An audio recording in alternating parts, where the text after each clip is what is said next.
Hello, my dear children. Welcome back. How are you all? Hope you are safe at home. Do you remember our previous topics? Then say the topics that we studied in our previous sessions. Yes, root system. How many types of root systems are there? Yes, very good. Two types of root system. And what are they?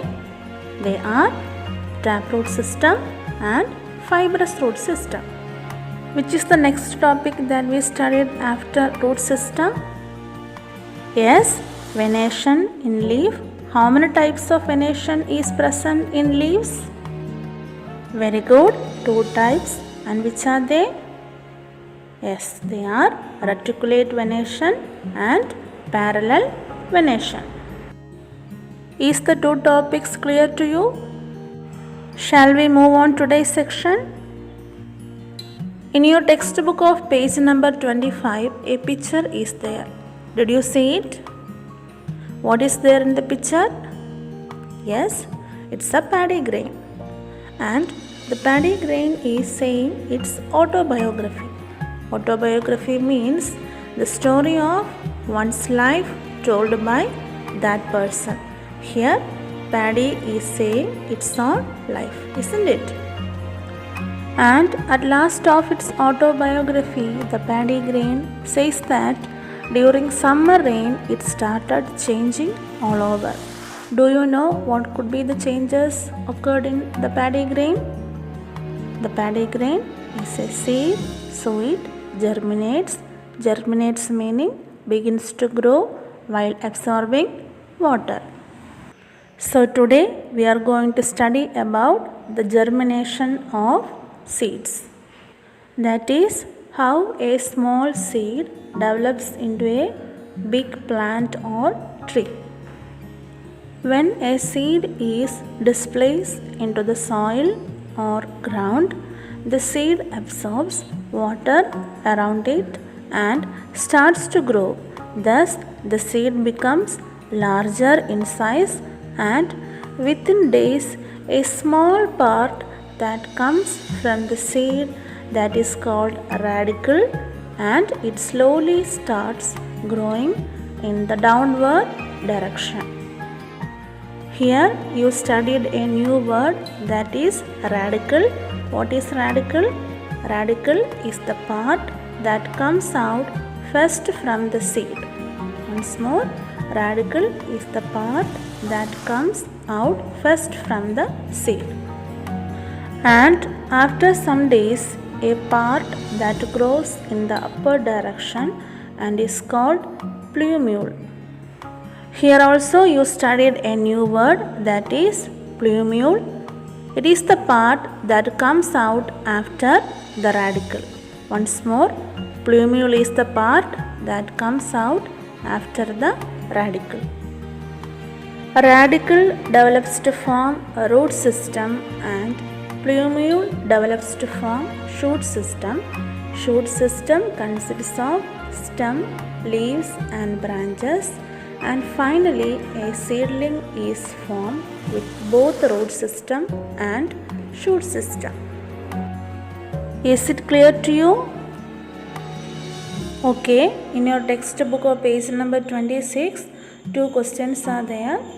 First question, which part of a plant comes out first from a germinating seed? What's the answer? Yes, very good. The answer is radicle. The next question, what did that part which came out first from the seed form into? What's the answer?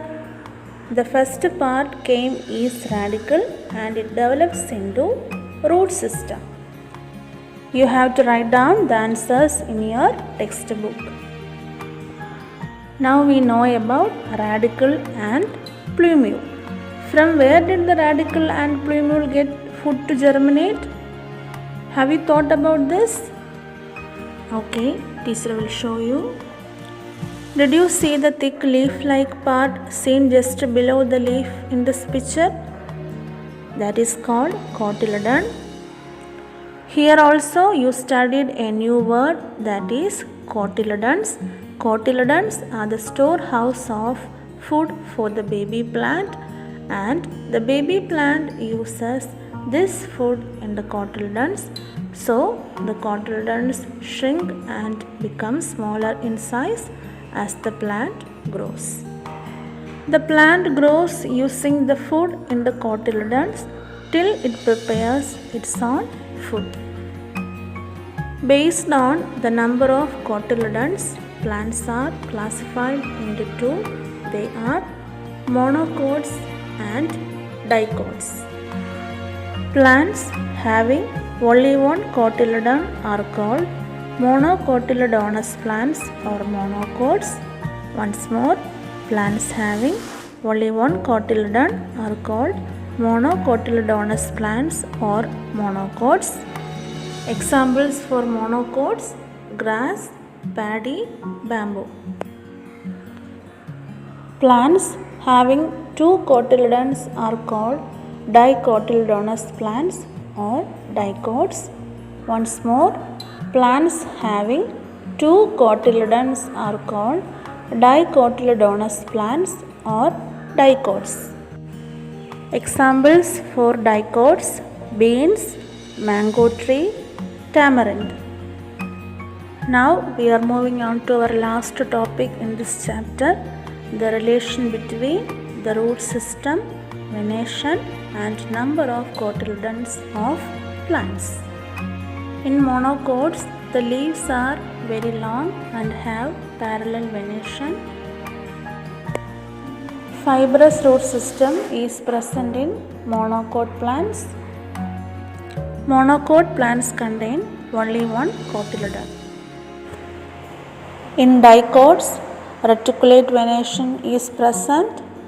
Taproot system is present in dicot plants and they contain two cotyledons. Did you understand? So we finished our second chapter.